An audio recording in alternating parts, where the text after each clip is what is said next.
You obviously produced the monthly composites. March was particularly good. What's your take on the year to date, and how do you see Q2 looking? Or generally speaking, sort of stepping back, first quarter was very good from a retail point of view, and actually dealers did very well getting to a challenging target with manageable amounts of pre-registrations. Q2 has been significantly more difficult. It's gone quieter, albeit we are still hitting the registration numbers. So there was a lot of registration activity on the last 2 days of April, with 31% of the overall volume in the month done on the last 2 days.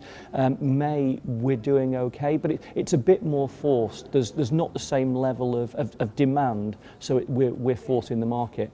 If the dealers hit their numbers, because it's an enhanced number, the profitability will be strong. They just need to make sure they take the cars that they're registering and get them onto somebody else's driveway as soon as possible. Yeah, and are they achieving that at the moment? Are they managing to retail out these pre-registers?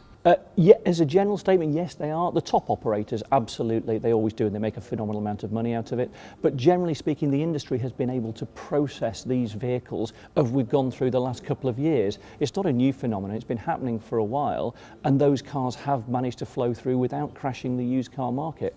Long may that continue. Do you foresee Brexit causing any uncertainty in the marketplace? Whenever we get consumer uncertainty, that tends to hit consumer demand.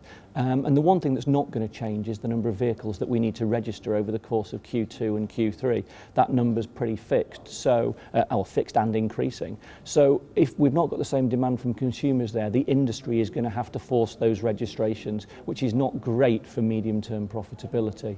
Makes it much more of a challenge, because we actually need to get out of those cars before we can be sure we've made the profit that we thought we made. Yeah, because consumers don't like uncertainty. We see this when we have elections, when we had the Scottish referendum as well. Consumers don't like uncertainty in any way, shape or form. They say, we'll hold on and wait. We're seeing with some investment decisions, people deciding to hold on and wait what will happen.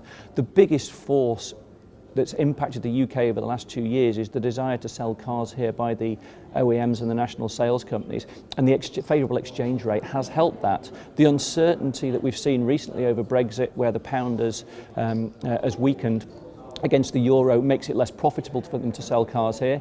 If we come out and we vote for Brexit, then the general consensus is that the exchange rate will go down even further, which will probably reduce the desire of the brands to push so many cars into the UK. So we're going to see, I think, a decrease in supply if we do go out and the exchange rate drops. Yeah. And finally, consolidation.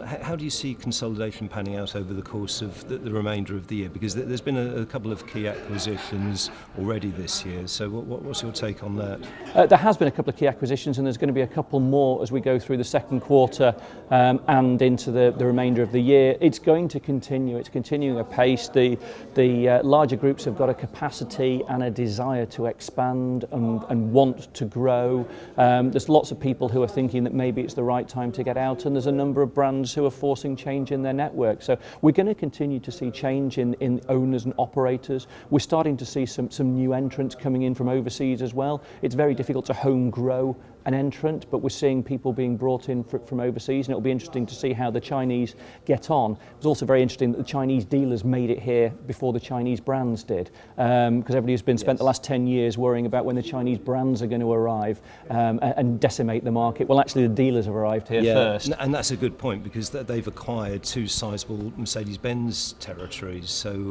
and with the potential of growing further, I guess. Yeah, and it's going to be interesting as to how they get on in the market. All markets are different. We operate across the globe, and there's little niches and quirks, etc., across all markets. So it'll be interesting to see how they take the best of what's done in the UK and bring the skills that they've got over from Asia to make it a more profitable business. Yeah. Okay. Many thanks. Great. Thanks, Curtis. Thank you.